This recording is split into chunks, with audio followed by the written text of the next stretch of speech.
अस्सलाम वालेकुम जी students learners. आज हम बायोलॉजी के चैप्टर नंबर 3 एंजाइम के कुछ एमसीक्यूज़ बनाए हैं और उनको अपने सामने रख रहे हैं जाफर्स बायोलॉजी पे। उनको सॉल्व भी किया है ताकि कुछ ही हेल्प कर सकें। तो जिन लोगों ने मेरा अभी तक चैनल सब्सक्राइब नहीं किया उसको सब्सक्राइब करें, बेल आइकन को प्रेस करें और अगर आप लोगों को मेरी ये काविश पसंद आती है तो इसको लाइक और शेयर करना मत भूलें दोस्तों के साथ। तो पहला क्वेश्चन ये है, the activation energy of the reaction is lowered by. Reaction की जो एक्टिवेशन एनर्जी है उसको लोअर करने का ज़िम्मेदार कौन है? कौन है जो एक्टिवेशन एनर्जी को, उस एनर्जी को जो कि रिएक्शन को स्टार्ट करने के लिए दरकार होती है, वो एनर्जी जो कि रिएक्शन को स्टार्ट करने के लिए दरकार होती है उसे एक्टिवेशन एनर्जी कहा जाता है।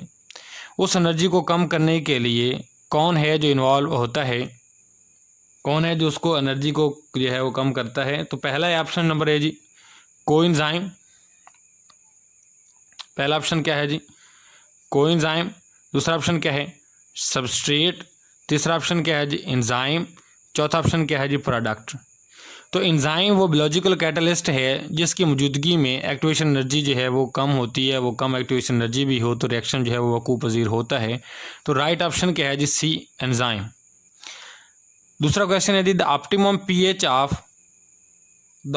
PH of pepsin is. Pepsin किस पीएच में अपना मैक्सिमम वर्क दिखाता है? पेप्सिन हम जानते हैं कि स्टमक में पाया जाता है। एक्टिव फॉर्म पेप्सिन है, इनएक्टिव फॉर्म पेप्सिनोजेन है और इसकी एक्टिवेशन का सबब HCl की मौजूदगी है जो कि उसको एसिडिक पीएच में कन्वर्ट करता है। तो अब हम चलते हैं जी इसके ऑप्शन की तरफ। ऑप्शन नंबर ए है 2.0, ऑप्शन नंबर बी है 4.0, ऑप्शन नंबर सी है 6.0 एंड ऑप्शन नंबर डी है 8.0। तो इसका राइट ऑप्शन क्या होगा जी? इसका ऑप्टिमम पीएच का जो पेप्सिन के लिए दरकार है वो है 2.0। क्वेश्चन नंबर 3 है, reversible inhibitors form weak linkage with the. जो रिवर्सिबल इनहिबिटर्स है, पहली बात हम जानते हैं कि इनहिबिटर्स वो होते हैं जो कि एंजाइम की जो एक्टिविटी है उसको रोक देते हैं, एंजाइमेटिक एक्टिविटी को रोक देते हैं।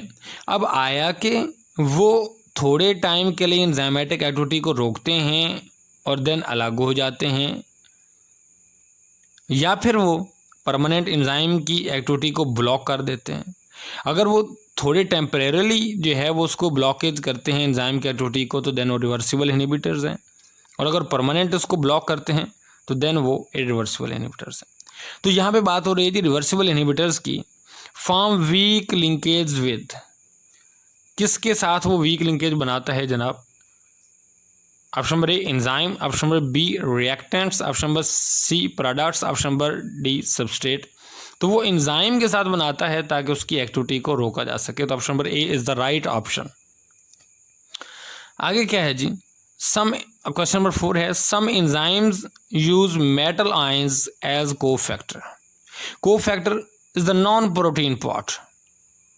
एंजाइम का नॉन प्रोटीन पार्ट है जो कि कोफैक्टर है कहलाता है। अब यहाँ पे ऑप्शन नंबर ए है मैग्नीशियम का ion, option number B ferric का, ऑप्शन नंबर सी कॉपर का, ऑप्शन नंबर डी है जी ऑल ऑफ दीज ABC। ठीक है कि तीनों जो हैं वो इसमें राइट ऑप्शन है। तो बिल्कुल जी तीनों right option, option number D इसका ठीक होगा जी। मैग्नीशियम भी एक्ट करता है, मेटेलिक आयन है। फेरिक भी एक्ट करता है, मेटेलिक आयन है। कॉपर एक्ट करता है, मेटेलिक आयन है। ये तीनों जो हैं वो को फैक्टर के तौर पर एक्ट करते हैं। तो ऑप्शन नंबर डी जो है वो राइट ऑप्शन है, ऑल ABC। क्वेश्चन नंबर 5 है जी, द एंजाइम्स आर। एंजाइम्स हैं क्या? Option number A fibrous proteins, option number B globular proteins, option number C angular protein, option number D है जी स्फेरिकल प्रोटीन्स। तो राइट ऑप्शन क्या है जी, एंजाइम जो हैं वो ग्लोब्यूलर स्ट्रक्चर रखते हैं, क्वाटरनरी जो है वो स्ट्रक्चर इसमें इन्वॉल्व होता है। तो ये ग्लोब्यूलर स्ट्रक्चर है, कम्प्लेक्स स्ट्रक्चर होता है। तो यहाँ पे ऑप्शन नंबर बी जो है वो राइट ऑप्शन है जी, globular protein structure. Question number 6 है जी, on the basis of new evidences induced fit model was proposed by. Lock and key model रद्द होने के बाद इंड्यूस्ड फिट मॉडल पेश किया गया, जिसमें ये नहीं, लॉक एंड की मॉडल में ये कहा गया था कि जो कैटालिटिक साइट्स हैं वो बाइंडिंग साइट जो हैं वो जनाब मखसूस हैं, रिजिड हैं और वो अटैचमेंट करते हैं एंजाइम अपने सबस्ट्रेट के साथ। लेकिन इंड्यूस्ड फिट मॉडल में ये कहा गया था कि वो चेंज करते हैं अपने साइट को। तो ये किसने दिया था जी, option number A Koshland, option number B Emil Fischer, option number C Robert Koch, option number D Louis Pasteur. तो option number A is the right option, Koshland ने, डेनियल कोशलैंड ने ये मॉडल प्रपोज किया था। Question number 7 है जी, enzymes are very, खाली जगह blank है, इन दर एक्शन, एंजाइम अपने एक्शन में क्या है जनाब। नंबर 1 ए ऑप्शन है जी general, option number B specific, option number C precise, option number D जी एग्जैक्ट। तो option number B is the right option कि एंजाइम स्पेसिफिक इन नेचर हैं जी, अपनी एक्टिविटी के हिसाब से, अपने एक्शन के हिसाब से। For enzyme of human body blank dash degree centigrade is the optimum temperature. कौन सा टेम्परेचर है जी ह्यूमन बॉडी में जो एंजाइम्स के लिए ऑप्टिमम टेम्परेचर है। Option number A 27, option number B 17, option number C जो है वो क्या है वो 37, ऑप्शन नंबर डी क्या है 47। तो ऑप्शन नंबर जो है वो इस क्वेश्चन का, 8वें क्वेश्चन का ऑप्शन नंबर सी राइट है जी 37 डिग्री सेंटीग्रेड। क्वेश्चन नंबर 9 है जी, if non protein part is loosely attach to the protein part it is known as. अगर ये कोवैलेंटली बॉन्डेड होता तो प्रोस्थेटिक ग्रुप होता, अगर ये लूजली अटैच्ड है तो इसे हम क्या कहेंगे, कोएंजाइम। तो अभी ये रहा है, यहाँ पे ऑप्शंस की तरफ देखते हैं जी। पहला ऑप्शन है जी कोफैक्टर, दूसरा ऑप्शन है जी कोएंजाइम, ऑप्शन नंबर सी है जी holo enzyme, option number D है प्रोस्थेटिक ग्रुप। तो option number C is the right option, क्या है जी कोएंजाइम, जो कि लूजली अटैच्ड होते हैं जी। नॉन प्रोटीन पार्ट जो प्रोटीन के साथ लूजली अटैच्ड होता है उसे कोएंजाइम कहते हैं। क्वेश्चन नंबर 10 है, if the non protein part is covalently bonded to the enzyme. अगर वो नॉन प्रोटीन पार्ट जो है वो कोवैलेंटली बॉन्डेड हो, तो मैंने अभी पहले ऊपर बोला है it's known as prosthetic group है, नो डाउट। तो यहाँ पे option number A coenzyme, option number B cofactor, option number C holo enzyme, option number D है जी प्रोस्थेटिक ग्रुप। तो prosthetic group is the right option, option number D is है। Optimum pH of enterokinase, enterokinase enzyme जो है इसकी optimum pH क्या है। Option number A 1.5, option number B 3.5, option number C 5.50, option number D 7.5। तो option number 5.5, option number C 5.5 is the right option, optimum pH for enterokinase. Question number 12 है, poisons like cyanide, antibodies, anti metabolites and some drugs are examples. ये poison, cyanide वगैरह, antibodies, anti metabolites वगैरह, ये drugs वगैरह, ये किसकी example है। Option number A enzyme की, ऑप्शन नंबर बी कोएंजाइम की, ऑप्शन नंबर सी इनहिबिटर्स की, option number D holo enzyme की। तो ये जनाब इनहिबिटर्स की एग्जाम्पल हैं जो कि इनहिबिट कर देती हैं एक्टिविटी को। क्या कर देती हैं जनाब, एक्टिविटी को इनहिबिट कर देती हैं, तो ये इनहिबिटर्स में आते हैं। उसके बाद हम बात करते हैं क्वेश्चन नंबर 13 की, the detachable cofactor is known as an activator of it is. जो कि डिटैचेबल कोफैक्टर है वो एक्चुअली क्या है, जब ऑर्गेनिक है, नॉन आयोनिक है, इनऑर्गेनिक है, बोथ एंड सी है, तो inorganic is the right option कि वो इनऑर्गेनिक होता है। ठीक है, क्या होता है जी, वो इनऑर्गेनिक होता है। आगे क्वेश्चन नंबर 14 है, question number 14, which enzyme is potentially damaging, कौन सा ऐसा एंजाइम है जो कि पोटेंशियली डैमेज कर सकता है? पेप्सिनोजेन नहीं, पेप्सिनोजेन तो खुद एक इनएक्टिव फॉर्म है। पेप्सिन एक्टिव फॉर्म है। सुक्रोज बिल्कुल नहीं।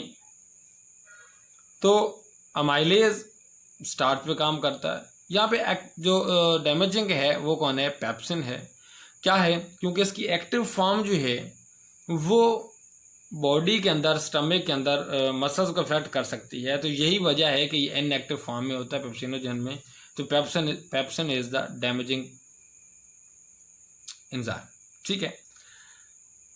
क्वेश्चन नंबर 15 है the enzyme important in cellular respiration are found.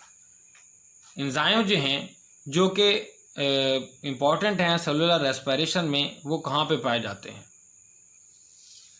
तो उनकी अगर हम बात करते हैं कि वो कहाँ पे पाए जाते हैं, एंजाइम जो कि सेलुलर रेस्पिरेशन में इन्वॉल्व हैं, वो कहाँ पे पाए जाते हैं जी? तो ऑप्शन नंबर ए है क्लोरोप्लास्ट, ऑप्शन नंबर बी है राइबोसोम, ऑप्शन नंबर सी है न्यूक्लियस, ऑप्शन नंबर डी है जी माइटोकॉन्ड्रिया। तो चूँकि माइटोकॉन्ड्रिया क्रेब्स साइकिल में इन्वॉल्व है, एरोबिक रेस्पिरेशन में इन्वॉल्व है, तो इसलिए एंजाइम जो रेस्पिरेशन में इन्वॉल्व है वो माइटोकॉन्ड्रिया की बात कर रहा है। Option number D is the right option. Question number 16 है reversible inhibitors which with enzymes by forming a. जो रिवर्सिबल इनहिबिटर्स हैं जो कि बाद में अटैच होने के बाद, एक्टिविटी को रोकने के बाद में अलग नहीं होते, तो वो कौन से हैं? वो क्या बॉन्ड बनाते हैं जी? Covalent bonding, weak linkage, ester linkage, peptide bond. Peptide bond protein में है, ईस्टर लिंकेज यहाँ पे बनेगा नहीं। वीक लिंकेज अगर होते तो वो रिवर्सिबल होते जनाब। तो यहाँ पे कोवलेंटली बॉन्डेड हैं जनाब, जो इनहिबिटर्स हैं वो इरिवर्सिबल जो हैं वो कोवलेंटली बॉन्ड बनाते हैं एंजाइम के साथ, इसलिए जो है वो इरिवर्सिबल इनहिबिटर्स हैं। 17 क्वेश्चन है the active site of an enzyme is made up of. Active site enzyme की वो किससे बनी होती है? Option number A binding site, बिल्कुल ठीक। Option number B catalytic site, option number C both A and B, option number D none. तो option number C is the right option कि कैटालिटिक साइट भी होती है, बाइंडिंग साइट भी होती है, तो दोनों जो हैं वो राइट ऑप्शन है। लिहाजा ऑप्शन नंबर सी जो है वो दोनों ठीक हैं। The inactive form of pepsin, मैं पहले भी बता चुका हूँ, वो क्या है? पेप्सिनोजेन है, हमें आगे जाने की जरूरत ही नहीं है। बाकी जैसे ऑप्शन नंबर बी टिप्सिनोजेन भी है, सुक्रोज भी है, अमाइलेज भी है, लेकिन ऑप्शन नंबर बी जो है वो pepsinogen is the right option. Question number 19 is the last question. Which is an activator. Activator कौन है जी? एक्टिवेटर कोफैक्टर जो है वो एक्टिवेटर के तौर पर एक्ट करता है। यहाँ पे हाइड्रोक्साइल ग्रुप नहीं, बिल्कुल नेगेटिव आयन है ये। हाइड्रोजन पॉजिटिव आयन नहीं, नॉन मेटेलिक है। Option number C copper metallic है, पॉजिटिव आयन है, सोचा जा सकता है, बिल्कुल ठीक है। Option number D carbonate, no never, तो ये नहीं है, ये बिल्कुल नहीं है। तो राइट ऑप्शन क्या है जी? सी कॉपर, जो कि एक मेटेलिक आयन है। तो ये एक्टिवेटर के तौर पे एक्ट करता है, कोफैक्टर है, कोफैक्टर के तौर पे एक्ट करता है, एंजाइम को एक्टिवेट करता है, उसकी एक्टिविटी को एक्टिवेट करता है। तो जनाब ये था जनाब हमारा आज का चैप्टर नंबर 3 एंजाइम के अबाउट हमने बात की। नेक्स्ट इंशाल्लाह हम नेक्स्ट चैप्टर पे बात करेंगे, चैप्टर नंबर 4 पे। इस तरह हम तरतीब में चलते जाएंगे, पार्ट 1 के भी चैप्टर्स की बात करेंगे, पार्ट 2 के भी MCQs बनाते जाएंगे, जो कि हेल्पफुल होंगे, कुछ ना कुछ हेल्प कर सकते होंगे। आप लोगों को ये वीडियो मेरी काविश पसंद आए तो इसको लाइक और शेयर करना अपने दोस्तों के साथ, अपने स्टूडेंट्स के साथ करना मत भूलिएगा। अल्लाह हाफिज़, मिलेंगे नेक्स्ट लेक्चर में।